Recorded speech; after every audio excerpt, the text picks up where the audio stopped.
উমর রাদিয়াল্লাহু আনহু দেখেছিলেন ওই দিন এই ঘটনাটা উমর রাদিয়াল্লাহু আনহু দেখলেন এবং বাসায় গিয়ে তিনি চিন্তা করতে থাকলেন যে সব ফাসাদের মূল মনে হয় মুহাম্মদ।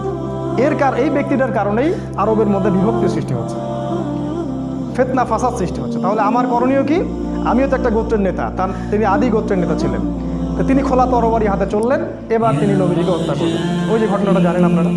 পথিমধ্যে একজনের সাথে দেখা হলো, সে বললো যে নবীজিকে হত্যা করার আগে তুমি তোমার বোন আর ভগ্নিপতির বাসায় যাও, তারা তো ইসলাম কবুল করেছে। তিনি আসলেন, এসে দরজা যখন নক করলেন, দরজার আড়াল থেকে শুনতে পারলেন ভিতরে তিলাওয়াত হচ্ছে কিছু একটা, সূরা তাহা তিলাওয়াত হচ্ছিল। তাহা মা আনজালনা আলাইকাল কুরআনা লিতাশকা ইল্লা তাযকিরাতান লিমান ইয়াখশা তানজিলাম মিম্মান খালাকাল আরদা ওয়াস সামাওয়াতিল উলা আর রহমান আলাল আরশি ইস্তাওয়া। তিনি দরজা খুলে ঢুকলেন এবং জিজ্ঞাসা করলেন, মা কুনতুম তাকরাউন, তোমরা কি পড়ছিলে? বোন অস্বীকার করলো যে আমি কিছু না, তাহাদ্দাসনা বাইনানা, আমরা পরস্পরে কথা বলছিলাম। তখন তিনি বললেন যে ফালা তাকরিবা কুনতু সামিআতু ইন্নাকুমা সাবাতুমা।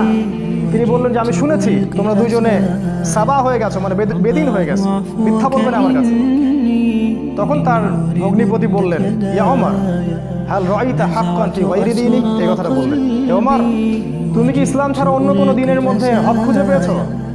তখন তিনি বুঝতে পারলেন সত্যি সত্যি ইসলাম কবুল করেছে। তিনি মারধর শুরু করলেন, এক পর্যায়ে বোনকে থাপ্পড় মারলেন, রক্তাক্ত হয়ে গেলেন। এবং তার বোন তখন তার নাকের উপরেই বললেন যে শাহিদতু আল্লা ইলাহা ইল্লাল্লাহ ওয়া আন্না মুহাম্মাদান আবদুহু ওয়া রাসূলুহু ইফআল মা শি'তা, আমার যা ইচ্ছা তুমি তাই করো, আমি সাক্ষ্য দিচ্ছি আমরা যে আল্লাহ ছাড়া ইলাহ নাই এবং মুহাম্মদ আল্লাহর রাসূল।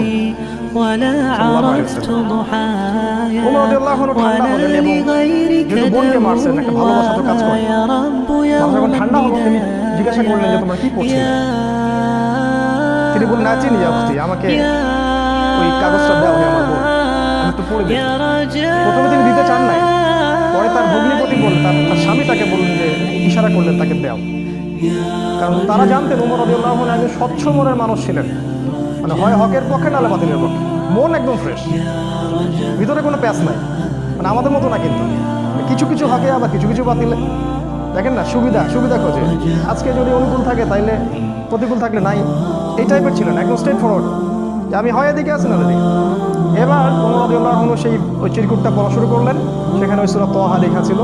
এবং বলে রাখি ওই সময় আরবে মেবি, আমি একটু ভুল হতে পারি, 16 থেকে 17 জন পড়াশোনা করতে পারতেন, 16 থেকে 17 জন লেখাপড়া করতে পারতেন, বাকিরা লেখাপড়া করতে জানতেন না। ইভেন আমাদের নবী সাল্লাল্লাহু আলাইহি ওয়াসাল্লামও লিখতে পড়তে জানতেন।